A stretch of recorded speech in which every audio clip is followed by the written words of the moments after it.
Hey, it's Chronologically Gaming, the only channel that's perpetually retro because we're playing every video game in order of release. Unless the video game industry stops making video games right now, then we may have a chance to catch up. But that ain't gonna happen, so we must press on. Continuing with the 80s. We last left off in the summer of 1980 with a fantastic game, 5-star game, Missile Command.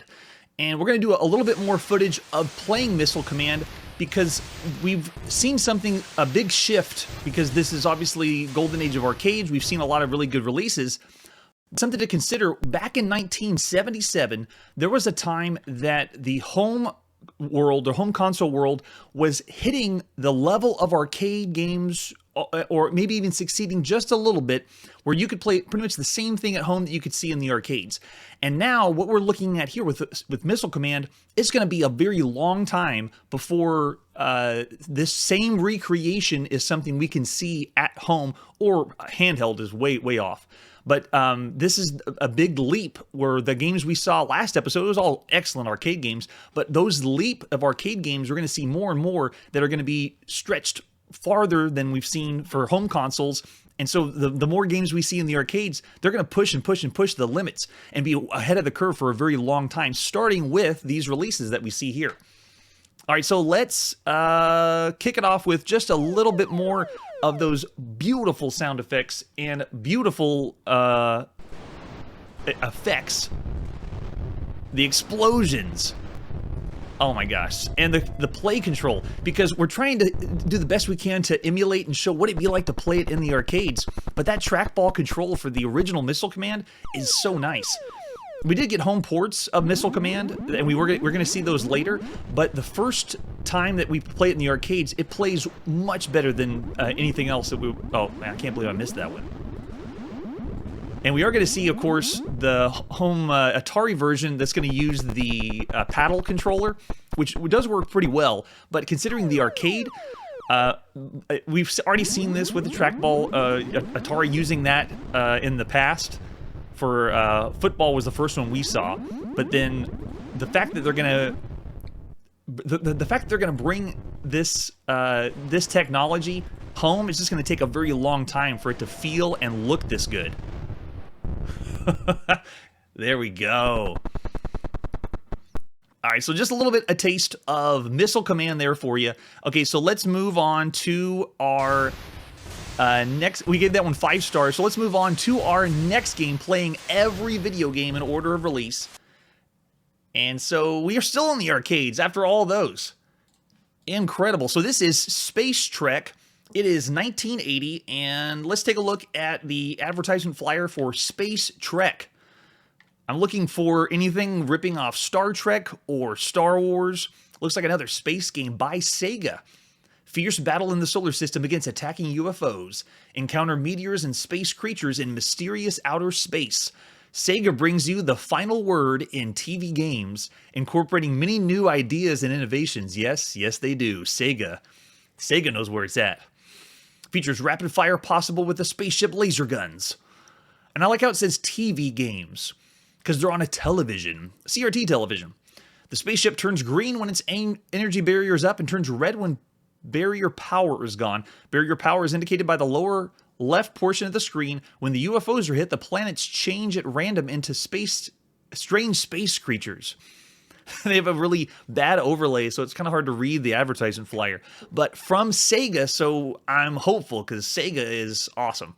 All right, so for controls, looks like we got up, down, left, and right, fire and a shield, and woof, Space Trek. It looks like a full-color game. And the latest space game from 1980, Recapture Planet from Enemy.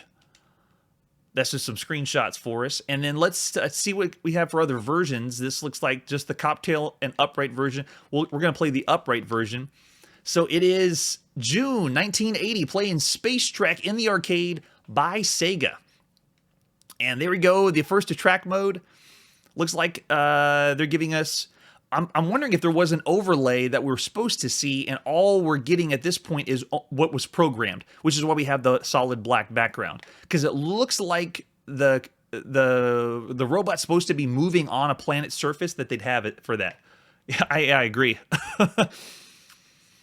We've seen different font, or I should say, this is the first time we've seen a slightly different font for video games. Most have been exactly the same, unless we're doing a home computer, like a text adventure game. Recapture planet from enemy. Space Trek. All right, so let's put a quarter in and see what Space Trek is all about. There's 25 cents.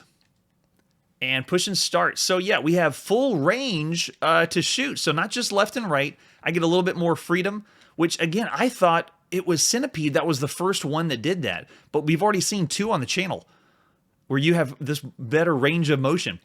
But it is completely fixed screen, not giving us the illusion that we're scrolling or moving throughout space. It looks pretty static from this side.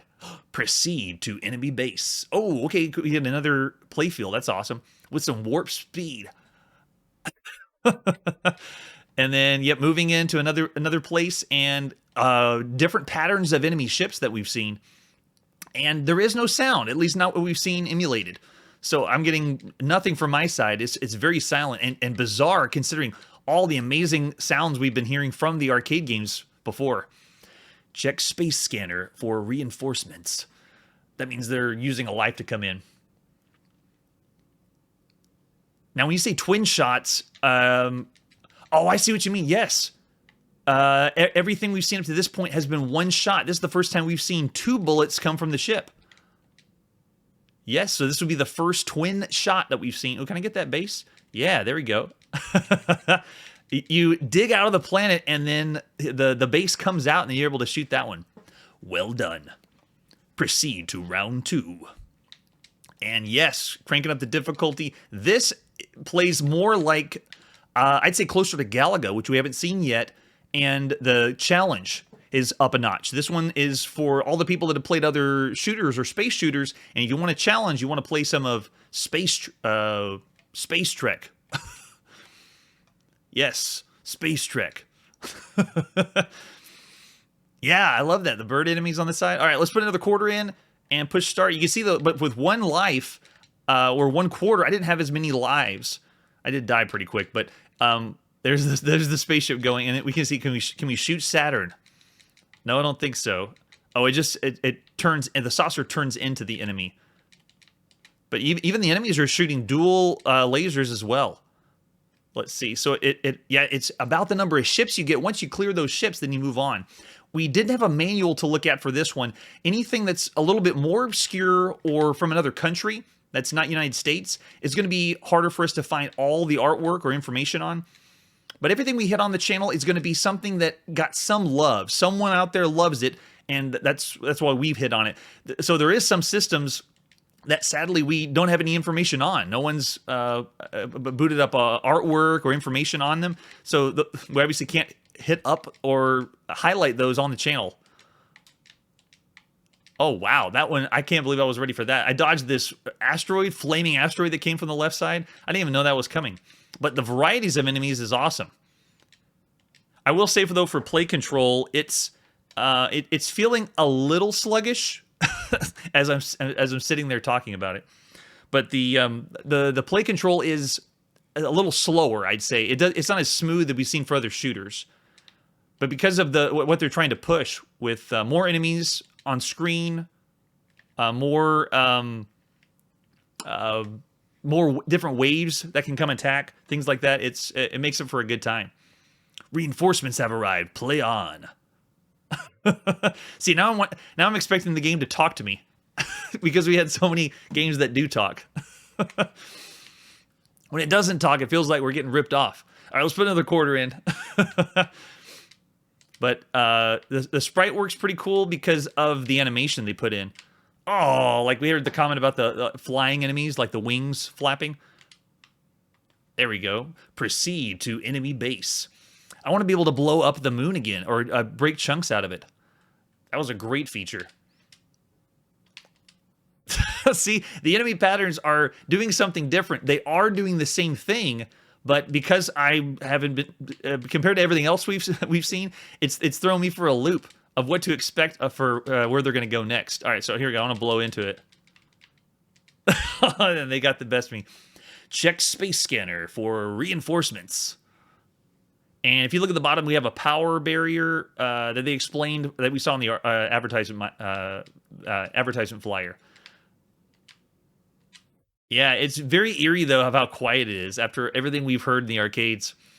We want to hear the sound come from it, which means either it wasn't programmed on the PCB and it was part of the arcade cabinet, or the sound came from another location. All right, so that's Space Trek in the arcades. I think we got the gist of it. I did want to see if we had any more information on it because we don't have the manual.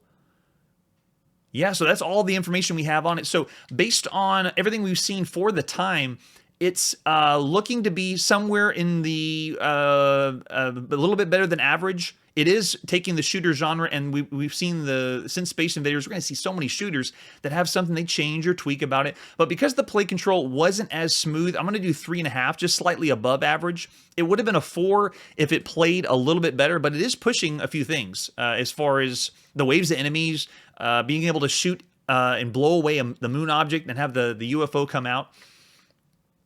That's a good point. Yeah, in the arcades, if we had all the other arcade cabinets around us, then you wouldn't be able to hear much anyway. Unless it was one of those games like Sinistar that's yelling at you, you can hear across the whole arcade. All right, so 3.5 stars for Space Trek. And we are trekking on to our next game, playing every game in order of release. This is 3D Tic-Tac-Toe for the Atari at home. Right now, the only thing you can do at Atari at home is the home console and the Atari 8-bit computer. So let's take a look at the artwork. This is 3D Tic-Tac-Toe. We saw this first for the Atari home computer, and it looks like they have changed it into the Atari home console, which is an amazing feat because the Atari home computer was a lot more beefier, hardware-wise. So this looks like it has 9 games, 8 skill levels, can play 1 or 2 players. And it's controlled with the classic Atari joystick right there. Looks like for one player, you got 8 different skill levels. And then if you play game 9, you can play with 2 people, which is so much fun that you can play 2 people at the same time. I know you're thinking tic-tac-toe, but it has a twist on it. The 3D tic-tac-toe does make it a lot of fun. Yeah, we saw the original 2-dimensional tic-tac-toe on a few consoles in the 70s. And then the 3D Tic-Tac-Toe was a great idea. We probably saw 10 different Tic-Tac-Toes. And then Atari comes out with, on the home computer, 3D Tic-Tac-Toe. And it's actually 4 planes that you play on. And there you go, back of the box. So just going through some of the artwork, there's the example of the cartridge you put in the top with the original label. Excellent artwork by Atari, as always. There you go. Blown up nice and big. Makes you feel like you're a kid in the future playing tic-tac-toe with a robot who's too smart for you. They're trying to make tic-tac-toe look really cool. All right, so there's a screenshot for us. Very impressive. They got this from the home computer to the console. And here's our manual. Oh, is our manual not real?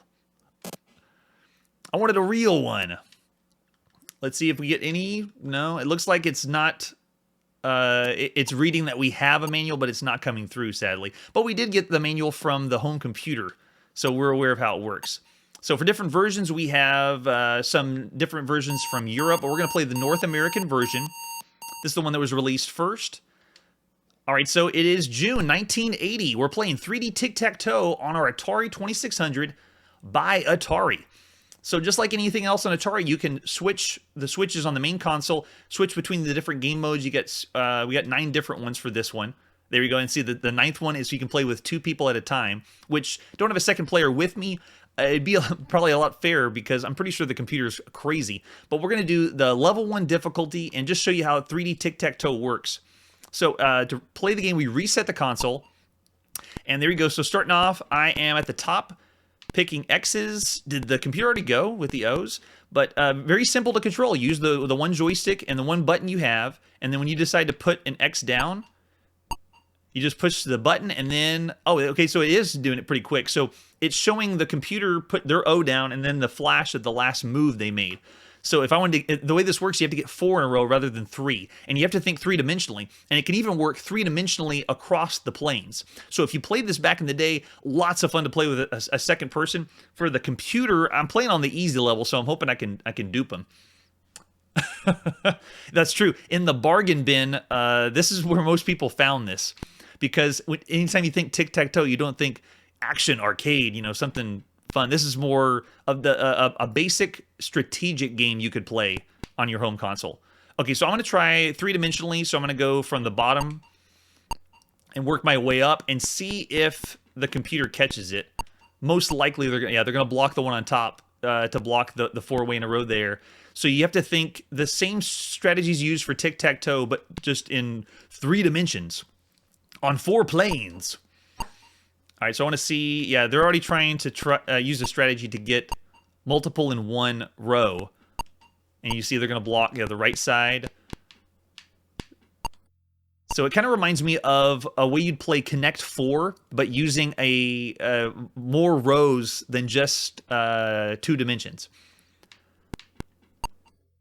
And we're not really big in the graphics department of how it plays, but just that someone took the idea as just tic-tac-toe and then went and made it multiple planes is great. Very fun. Oh, let's see. There we go. So you can see the computer did a tic-tac-toe 3-dimensionally diagonally. And of course I saw that one coming. I knew they were going to do that. And we have played this a little bit more extensively on the Atari home computer that came out last year. So that was the different game modes. Let's just for fun go for the crazy one. So here we go. Level 8, which is the hardest one player. We'll start and see how fast they beat me. So you can see they picked the the top plane on that corner for theirs. And so I'm going to go here and see what strategy they do. Okay, so they're going for the 3-dimensional way again, I bet. So what we want to do is block them on this plane. I will say, though, if you're controlling this on the Atari joystick, that one joystick to move between the planes, not necessarily as ideal, because you can see here, look how long it takes me to move from one box to another. Even if you have a great strategy and you know exactly where you want it, this would be perfect for something that's touchscreen, but, of course, this is 1980, and so you just take what you have. Yeah, the computer is going to... Oh, I don't know what that means. Oh, that must have been them thinking. It gave a red flashing screen. I thought it was the computer didn't know what I was going to do. And it was confused. Yes, I am with you.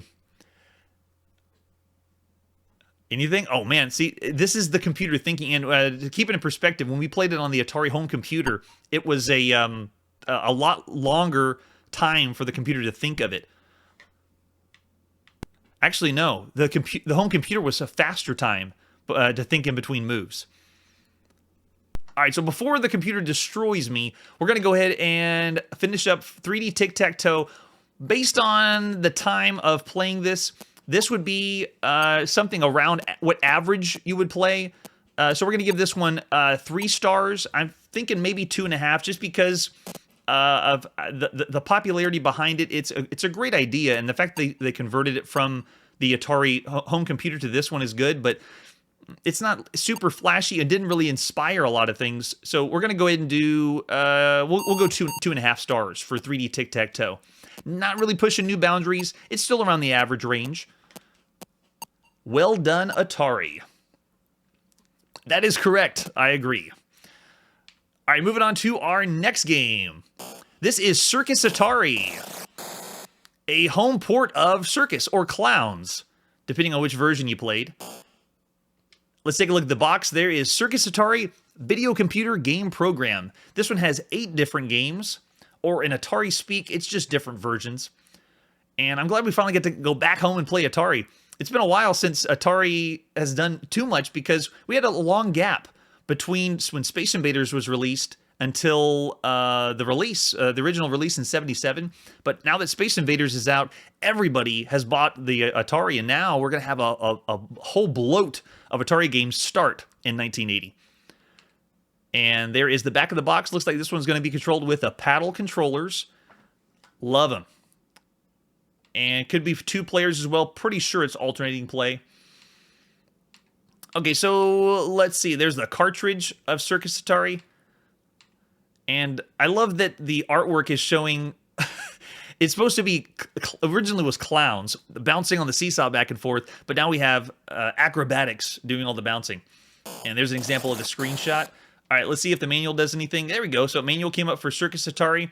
And you can see here they have the back of the manual showing what they call the game matrix to say what who's playing, which kind of games you're using, and then which game mode you need to play out of the 1 through 8 to pick the one that that works for you. All right, so it's showing the standard Atari paddle controllers. How to play. Pop, pop, pop. Pop the balloons and score points. A wall of red, blue, and white balloons will appear at the top of the screen.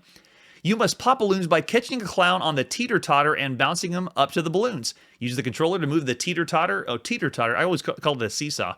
Across the screen to catch the clowns. Each time a clown pops a balloon, the balloon will disappear and you score points. Each player receives 5 clowns or turns or lives. If you fail to catch a clown on the teeter-totter, they will crash and disappear from the playfield. And when we played this in the arcades, it was excellent.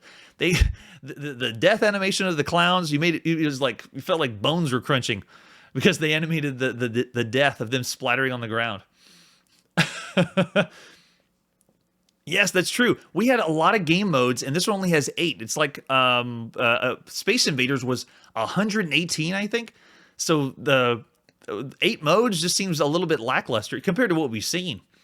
So you press the red button on the controller, another clown will bounce off the trampoline from right to left. After 5 clowns have crashed, the game is over. The clowns land on any point of the teeter-totter except where the clown is sitting, which causes them to crash.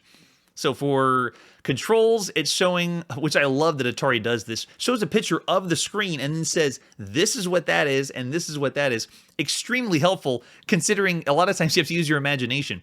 For someone that grew up with only a few games that had the Atari with the manual, and I mean like 1 or 2, the rest of the Atari games I had was only the cartridge. So you popped it in, you played, but you had to make up what things were and what was happening on the screen. So very helpful having the manual.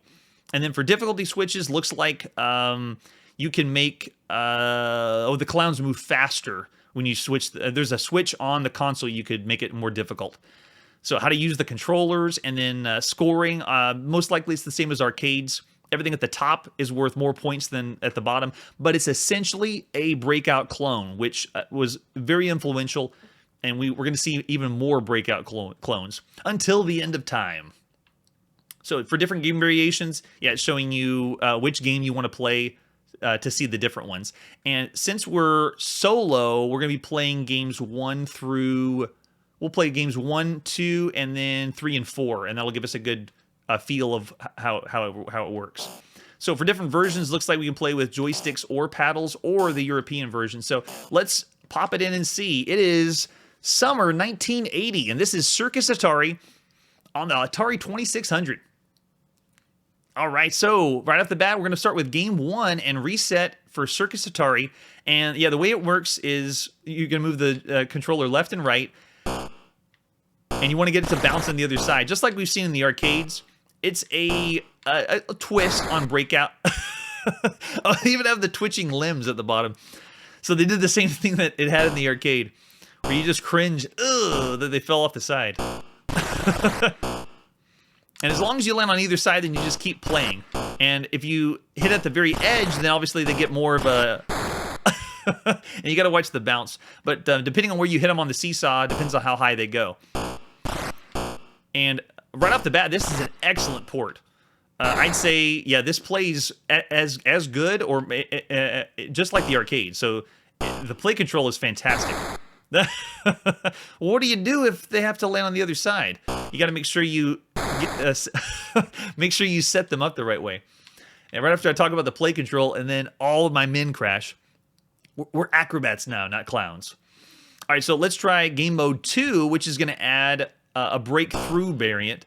Or was that 3? Okay, it was 3. And it goes so quick. So you can change the difficulty and slow it a little bit by using the adjustment on your... Yes, we're just killing so many acrobats. These guys need more practice. The bars at the very bottom are just barriers that keep us from going to the top. So let's try the breakthrough variant. So this is game mode 3. And there we go. Yeah, so going all the way through. Slightly easier, but still, I feel so sorry for the guys. Oh my gosh. All right, so this I would consider classic Atari, what you'd expect from the time. Obviously not breaking new ground like Space Invaders for the home console, but exactly what you would want for your Atari game. You got a few game modes, you have very good play control, and you're taking something from the arcade at home, and it works really well. Great translation for the home. All right, so that was Circus Atari. So for the time, we're going to go ahead and rate that one slightly above what you'd see because, let me think, because if average range would be 3 stars, 2.5 stars, this would be, because of how well it plays, we're going to do 3.5 for this one. Yeah, I agree. It's a very good port. So 3.5 stars for Circus Atari for the Atari 2600. Okay, so moving on to our next game, and it's just the exact same game, just in a different region, which is Seesaw. So we'll just boot up, and it should be the exact identical game, just with a different title. And we're going to see that on Atari. They're going to have the same game, but okay, it looks like it's a fresh coat of paint. So this is the same game mode I had played before, but you can see the slightly slower rate of movement because it's the European version. They called it Seesaw, and the reason it's slower movement is because in Europe they do something called PAL that they have to conform to for the standards of their televisions, so they're only playing at 50 hertz. So we see the twitches of the acrobats a little slower because it's running at 50 hertz rather than 60 for North American televisions. But essentially it's the same game. So that was Seesaw. We'll just breeze through that because we had already played the other one. And same thing, we'll do 3.5 stars for Seesaw. Or Teeter-Totter, as they described it in the North American manual. All right, moving on to our next game. Playing every video game, and here's the proof. We are now looking at a handheld, a very popular handheld, especially in Japan.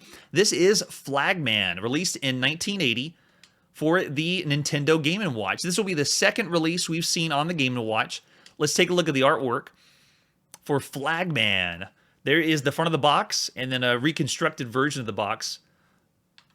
And then for the back of the box, explaining how to put in the batteries. Oh man, so cool. So the novelty for this one is it's meant to be a clock as well as a game you can play. Definitely a time waster. Not something you're going to invest a bunch of time in, but an excellent handheld for the time. And there's the example of the handheld itself. Yes, made in Japan. The one we're going to be playing is the Japanese version. All right, so let's see.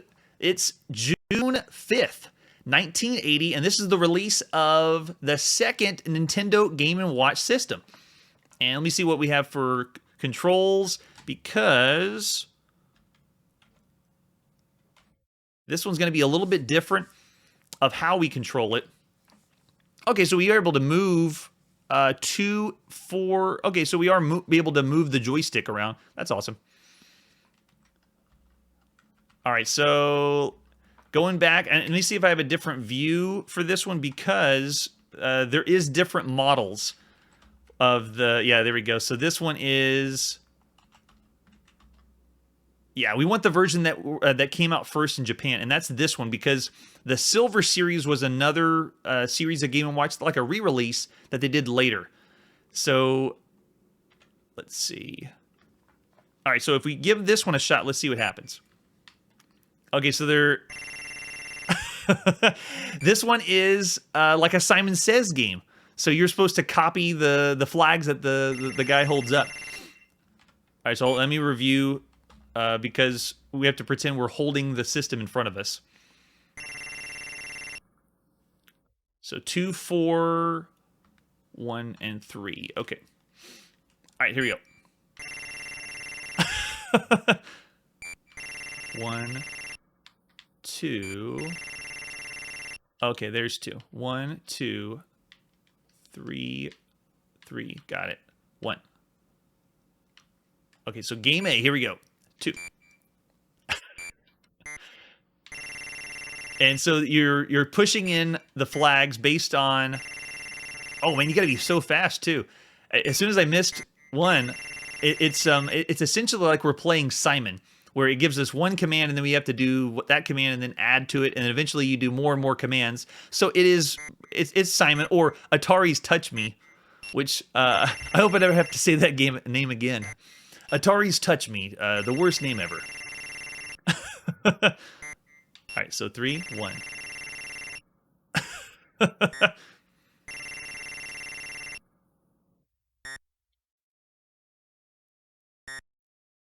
There we go. And it's timing too. So now we do 4, 4.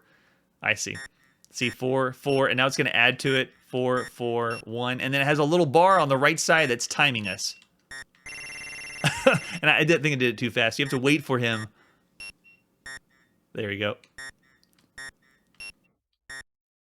Yes, it is Simon. It is a miniature version of Simon with a clock. There we go. Yep, continuing the sequence, and as long as you continue the sequence, then you can keep playing.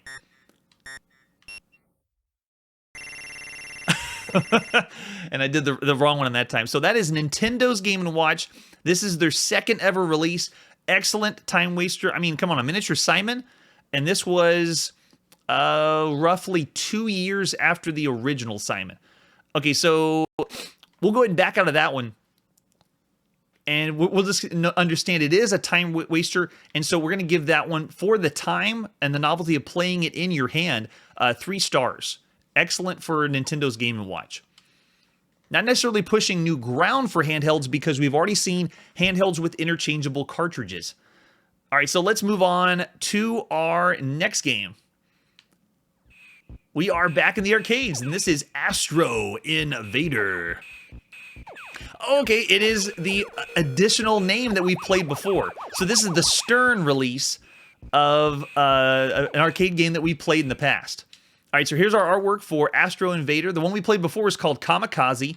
And there you go. This is the first video game from Stern. And we'll see from them again. This is Astro Invader, which is essentially taking Kamikaze, which you see here, and it's being distributed by Stern.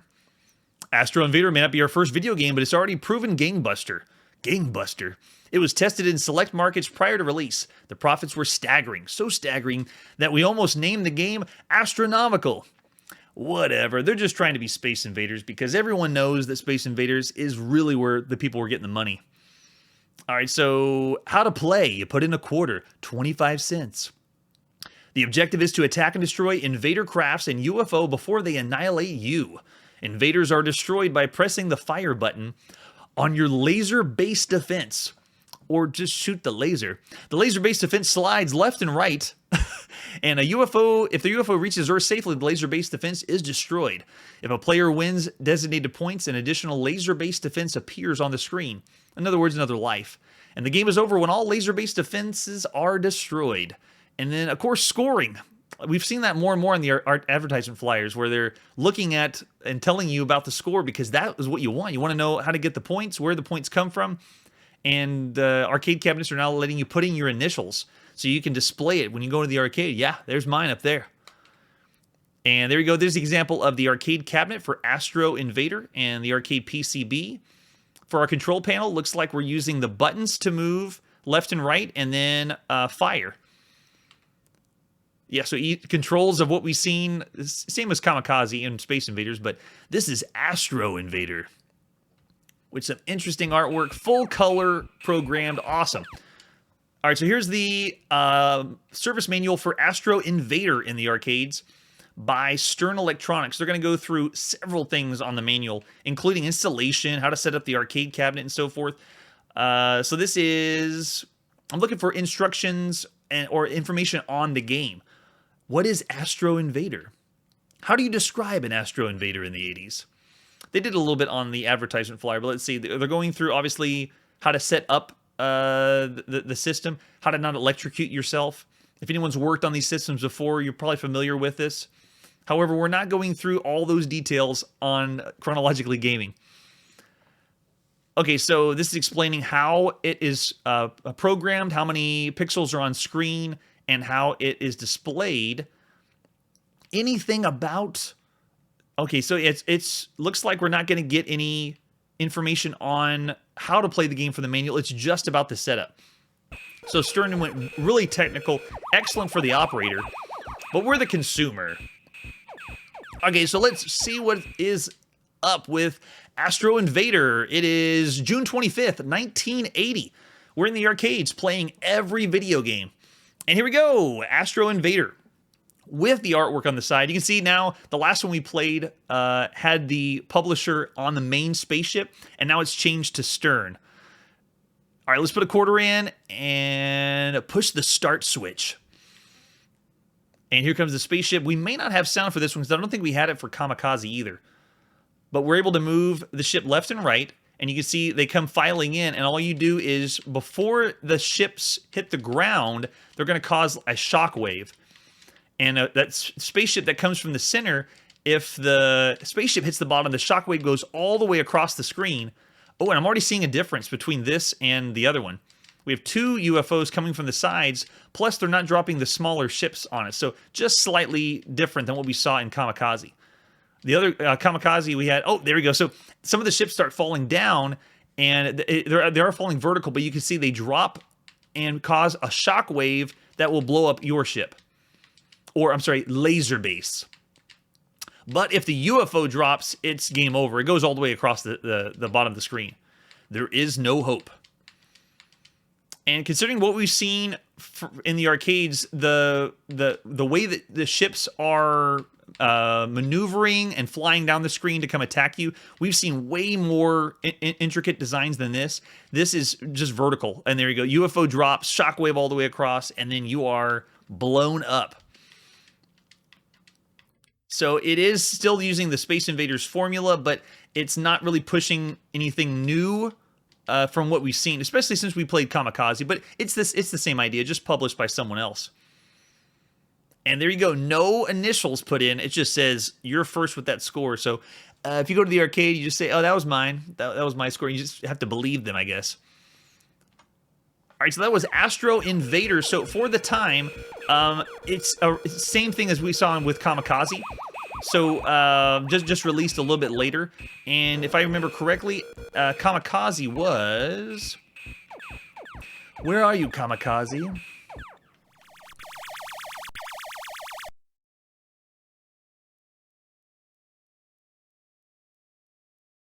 It was last year. Okay, so this really... Oh, there it is.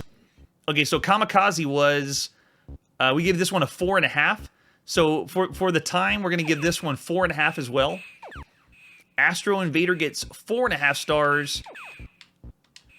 Excellent. They're pretty much close enough to be considered not one was before the other one. All right, let's move on to our next game. Oh, yes, this one is awesome. For the uninitiated, this is the very popular Adventure for the Atari 2600, programmed by Warren Robinette, who also programmed the first Easter egg. And I'd like to consider this is one of the first games we're seeing of the disgruntled employees that work at Atari, specifically the developers. And that's going to be a key role in our journey playing every video game, because a lot of the employees that don't get treated very well at companies end up leaving and creating their own company and then making their own games. And so it caused... This one is the biggest one because Warren Robinette was part of one of the first developers of Atari. Oh, yeah, the Easter egg, definitely. And so because of the Easter egg he put in, it was because they didn't let him put his name on... You'll see here, in the manual box, it never says Warren Robinette anywhere. So he put it upon himself to put his name in the game. And a few other developers at Atari, it makes me wonder if at this time that they were already beginning the idea of branching off and then forming what would eventually become Activision. All right, so this is Adventure. Let's take a look at the artwork. There is the front of the box, and when you see 3 video games, you're like, what? Space Invaders had 118. Well, it's because these 3 video games are all very different video games. The other ones were just different game modes. I like how they say skill levels. And then there's our back of the box, controlled with 1 joystick. Adventure. Find the enchanted goblet. An evil magician has stolen an enchanted goblet. It's hidden somewhere in the kingdom. Your goal is to find it, but it won't be easy. There are 3 deadly dragons and a black bat who will try to stop you. Yes, that bat. I hate the bat. That's right. Yes. They always had a picture. I remember seeing David Crane on the manuals for Atari for all the games he made. Have no fear, your magic sword will help protect you. Cross the bridge if you can. Get the magnet that will attract the goblet. Oops, the dragon is waiting to eat you. Luckily, in this game, reincarnation is as easy as pushing a button.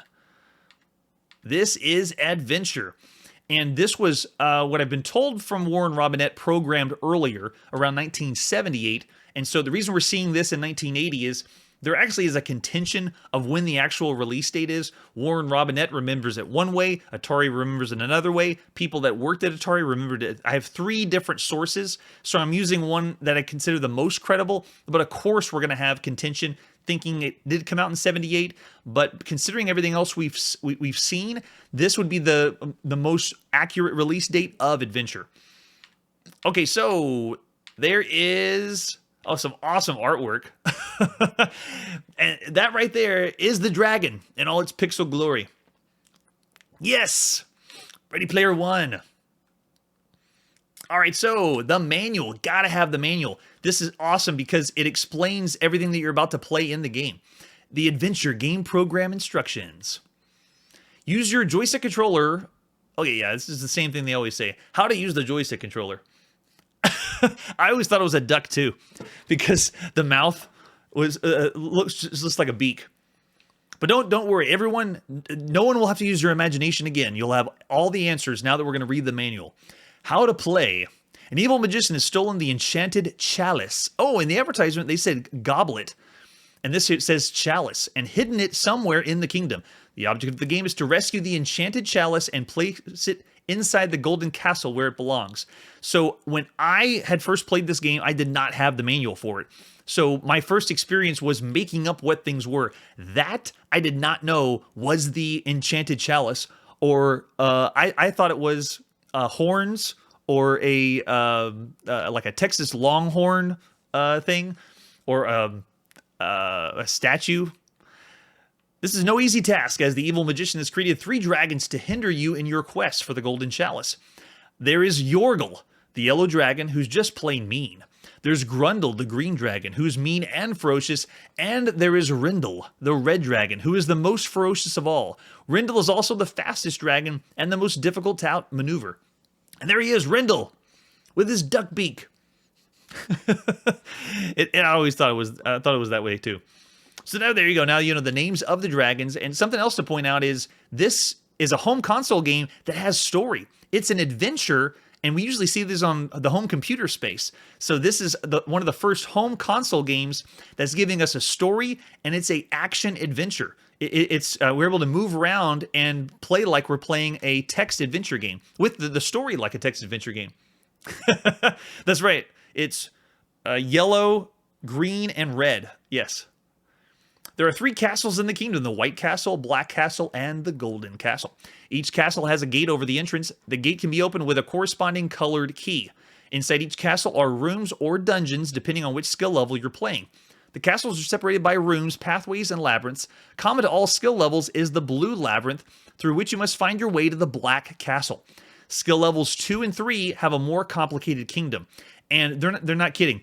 When you do skill level 1, it's just a few screens, but skill levels 2 and 3 add so many screens to go through, and that's another thing that's very influential about this game. This is the first time that Atari had multiple screens that were attached. They've had games where you went from a screen to another screen, but it had no relation, like you didn't move from one room to another. This time you're moving from one to another. There was a developer conference I saw of Warren Robinette explaining how he did this, because the Atari 2600 was not designed for this. It was only designed for a single screen or fixed screen, like an arcade game, and it didn't go to another plane. And then, of course, Pitfall just went to a whole nother realm, taking this idea, the same programming style. All right, so using the controller, you get full range of motion to move yourself all the way around, and then it's showing you the example of the screens of how to move, probably because no one's seen this before, that you can move left and right and then move down and up, or go in the castle and go to a different screen. Scattered throughout the kingdom are certain objects to help you on your search for the enchanted chalice. To pick up an object, all that's necessary is touching it. So influential to make that happen. Think of all the text adventure games where we have to say, do we say get or pick up or touch something? And have to type the right thing, but this is just, you just move over and touch it. To drop an object, press the red button on your controller. You'll hear a different sound to tell you the object has been released. To open any castle, touch the gate with the castle's corresponding colored key. The gate will slide open and you can enter the castle by moving upward through the gate. If you're leaving the castle, it's advisable to push the key out first, or you may inadvertently close the castle gate behind you. So for console controls, this is the buttons on top of the actual console. You can select the game, select, and then press reset to start. We were already familiar with that. If you get eaten, I like how it's in quotes, because whenever you get eaten in the game, you're actually inside the belly of the dragon. Do not despair. Press the reset game and you'll be reincarnated and placed in front of the golden castle. Unfortunately, any dragons that you have slain will also be reincarnated. If you are carrying any object with you, it will remain where it was. If you have finished one game and wish to play a different game, you just do the game reset and then game select. So another thing that they're pointing out here that's really influential is it's saving elements of the game. So whenever you reset, you're going to get those things back, your items. And that's huge for the time. Okay, so difficulty switches. You can increase the difficulty. I didn't know about this one. Okay, so they're making it easier or harder to escape the dragons when they bite you. And it's just a switch on the console. I didn't know you could do that. So if you're having trouble with the dragons, then just push the difficulty switch. All right, so good magic. While the evil magicians created many hazards to slow you in your quest to rescue the enchanted chalice, there is some good magic on your side. You have a sword you can use to slay the dragons. To do this, you must touch him with it. And there it is. The sword. Obviously, it's a sword. It's not an arrow. It's a sword. If the right difficulty switch is in position A, all dragons will run from the sword. So if you make it easy, if you have the sword, they actually run away. That's pretty cool. There is a bridge that can be used to pass over the walls of any portion of the kingdom. The bridge cannot be used to pass through any barrier into the next portion, and it can't be used to move from left or right to left. It also cannot be used to get past a locked castle gate. Pick up the bridge, same as you would any other object, and place it on the wall, and that's another cool idea. It's like the beginning of a portal or something. Like the fact that you can move an object that allows you to pass through another object is awesome. If you happen to touch the inside of the bridge while you're passing over the barrier, the bridge will close and you may be trapped in the wall. To release yourself, press the red button on the controller, and if the magic should fail, you still cannot release yourself. I love how they're making the items magical. Like everything that you can touch and pick up, it's magic items, which plays into the whole adventure that you'd see on a home computer. You can use reincarnation. That's the way of saying resetting. If as a last resort, especially if you've slain one or more dragons. So in all games, Yorgel, the red dragon, is afraid of the gold key and will run from it. He will also stay away from whatever room or area of the kingdom which it may be. To remove objects that are stuck in a wall and out of reach, there is a magnet that affects all inanimate objects. See, another influential thing. Warren threw in so many things that I wonder whenever he was originally developing it, if he had even more ideas, but he either didn't have time or wasn't able to implement them, because this is so many things that we've never seen before. The magnet can also be used to move objects in an adjacent part of the kingdom by putting it in front of you before entering that part of the kingdom. And there's bad magic. The evil magician casts a spell to make it difficult for you to succeed in rescuing the enchanted chalice. Not only do dragons rally around and try to stop you from getting the enchanted chalice, they guard other objects in the kingdom. Grundle, the green dragon, guards the magnet, the bridge, and the black key. Rindle, the red dragon, guards the white key. When not guarding the enchanted chalice, Yorkel, the yellow dragon, roams freely around the kingdom. Sometimes he'll assist Grundle or Rindle in guarding whatever it may be that they are guarding. So there again, the only other time we've seen something with this kind of intelligence was on the arcade with Puckman. We've only seen Puckman up to this point. Yes. When you first see them, you're like, is that? Yes, it is. It's Rindle. It's been foretold. There's other bad magic you must overcome to rescue the enchanted chalice. You can't pick up or carry a slain dragon, so you can't drag bodies or dragons in the game. In skill levels 2 and 3, besides the dragons, the evil magician created a black bat. Oh yeah, I hate that bat. that carries objects around throughout the kingdom and trades them for an object you may be carrying. So it was developed that the black bat has this similar abilities as you. They can pick up and drop things just like you can. And again, it's so amazing. You can trade it for something for the enchanted chalice just as you're ready to put it into the golden castle. So for good and bad magic, some magic can be good or bad depending on the situation. It's because you can use the black bat to help you. But every time that I played, I always had the black bat thwart me and mess things up. You can catch the black bat and carry it. And whatever the black bat is carrying, you'll carry that as well. However, sometimes the black bat will escape, usually in the most opportune times, and yes, it will.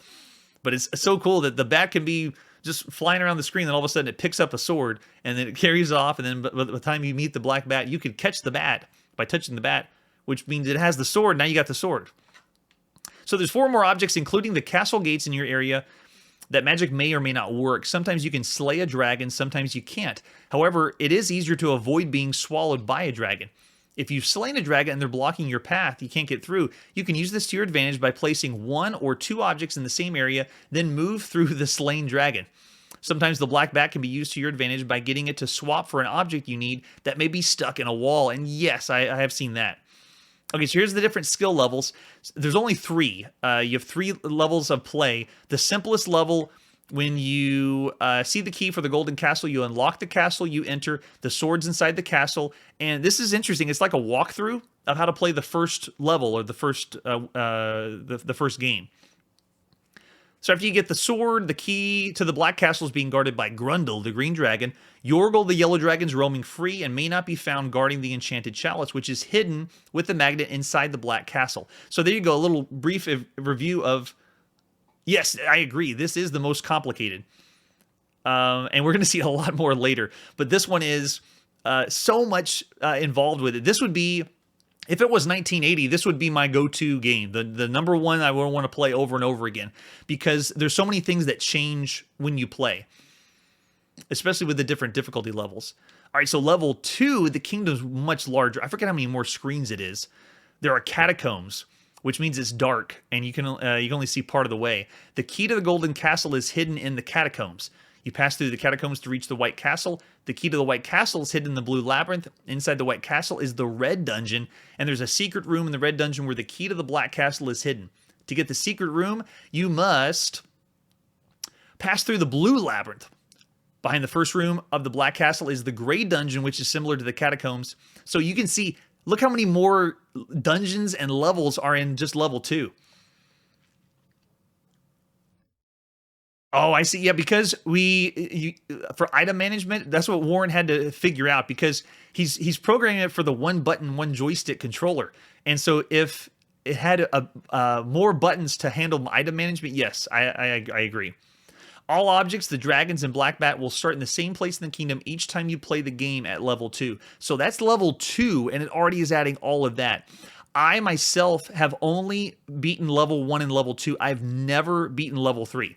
Because it's the same thing apparently as level 2, but it's more difficult because there's objects and dragons random now. You'll never know for sure what's in the next area of the kingdom until you enter it, and you don't know for sure where the enchanted chalice is hidden. So I've only tried level 3 2 times, but of the 2 times I tried, I did not finish it. I couldn't even find where the chalice was. But that, again, is a part of the great randomness of it. It is not randomizing the room, so we can't really call it like a roguelike. But yes, I totally agree. Raiders, when we get to that one, I may need to pull up the manual over and over again just to play a few of the parts. You need 2 of the controllers, too, to play that one. All right, so there you go. Now you know everything about adventure, and you're ready to play. So for different versions, we have a lot because there's so many, so much popularity to this game. The European version, scrolling, different graphics. We got some hacks done. Adventure 34, Adventure Plus. Exorcise, Suicide Adventure by someone, Trolls Adventure, and then Zelda, which is a adventure hack by Kyle Pittman. So just a few examples of showing the popularity of adventure. All right, so it is July 1980. We're playing Adventure on our Atari 2600. This is my go-to game for 1980. If I could play anything at home, this would be it. Well, at least so far from everything we've seen. And there you go, very simple. Game 1. You want to play 1, 2, 3? So you start game 1, you hit reset, and here we go. That is me, obviously. It's got my same hairstyle. So we start off with exactly they described in the manual. You get the golden key, and when we open the golden door to go inside, now we can get our sword, and we're going to use our sword to go slay the dragon. Which, they got to be somewhere around here. And I already forget the name. I know Rindle was the evil one, the red one. But, is it Grundle? Yorgle's the yellow, that's right. Yorgle and then Grundle. I'm going to go for Yorgle. There. Oh, that's Grundle. So there you go. The difficulty I am on must be on pretty easy because one hit, I got him. And then you grab the black key, make your way over on the side. And you can see here they have this the wall here you can't pass through. Yet. We're totally going to do the Easter egg. And then we move our way over to the left side over here. And yes, there you go. Oh, wait. Oh, it's not scared of the key. Okay, so hold on, Yorgle. I got you. No, don't eat me. Now he's gonna chase me, which is another thing. Going screen from screen. I remember that was so scary. The dragon would come after you. Oh, is it not Yorgle? You coming after me? Ah, whatever. I'll go get a sword. Here, I'll leave the key here. Go get my sword. There we go. And where the sword is placed matters too, because the sword has to be the one that penetrates the dragon. So you can see here, I can place it in different parts. And we're going to go straight in front, because we're ramming him head on. Come here, oh, see? And Yorgle's gone. Where did he go? Yorgle, where are you? And then we have the blue maze. Yorgle's got to be around here somewhere. And we make our way through the maze, then you make it to the castle, and then you've completed the first level. Not helpful there. Come on. Oh, there you go. So there is our bridge. I don't know where Yorgle went. They're going to sneak up on me, I'm sure. All right, here we go. So let's go down here. We'll drop our sword. Looks like we're not going to need that right now. We'll take our key back and make our way through the maze.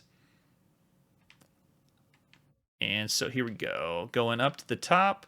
And you can see how it's slightly difficult, but after you've done it a few times, it kind of makes sense. And there we go. We're up in the center, and now we're at the bridge. I don't think we'll need it, though. Yeah, there we go. So use our key. What? Is it not the black key for the... There we go. Oh, did you see that? So because I had the black key, because I had the black key at the bottom, it wouldn't let me open it. He's eating someone else. All right, so this is the thing that blew me away when I first played this. That when I drop the key, the magnet is drawing the key in like a magnet. So cool. Okay, so now I'm inside, and there we go. Oh, there. Oh no, he got it. I just got to get my chalice. I'll be on my way. Don't kill me. And see, is Yorgle still gonna? Oh my gosh, see, yeah, Yorgle's chasing me. I remember that was freaked the heck out of me. Look at that. And it just comes out on the screen, so you really... Oh, no, it's a dead end. Okay, Yorgle's gone. Good. No, go away, Yorgle. Get away from me. Oh, this isn't good. You're going to eat my dot. Don't eat me. I'm not tasty. Come on, come on. I can't believe this. I must have set the difficulty to something easy because... It is true, you have to be in the mouth of the dragon for them to eat you. Oh, oh, oh. I don't think I can outsmart. I need to get this. Oh, wait, no, there we go. Juked him. Let's go, let's go. Ah! And there you go. Things like that for this game is what made it so special. Yorgle just impaled himself on the sword. And so with the random things that happen in the game, that's one of the reasons that made it so fun to play. All right, so there you go. And then you make it back in with the chalice, and then we get the flashing lights. He must have been sad that he couldn't eat me. He tried so many times. So there you go. That was game 1 of Adventure, and we're going to check it out some more beginning the next time. I also want to do the Easter egg, but we are currently at time for tonight. And I really appreciate everyone coming out. This was 1980, and we're going to continue playing Adventure just a little bit for next episode, and then move forward playing every single video game in order of release. So we will catch you next time. Hey everybody, thanks for checking out the channel and joining me on my quest to play every single video game in order of release. We'll be streaming live every weekday at 9 p.m. Central, so join us and let us know if we miss any games along the way. This video would not be possible without RetroArch and Launchbox. Please tell your friends there's some crazy guy out there trying to play every single video game. You can always check out Chronologically Gaming on YouTube, Twitter, Instagram. Chronologically Gaming is the name to look for. We will catch you next time.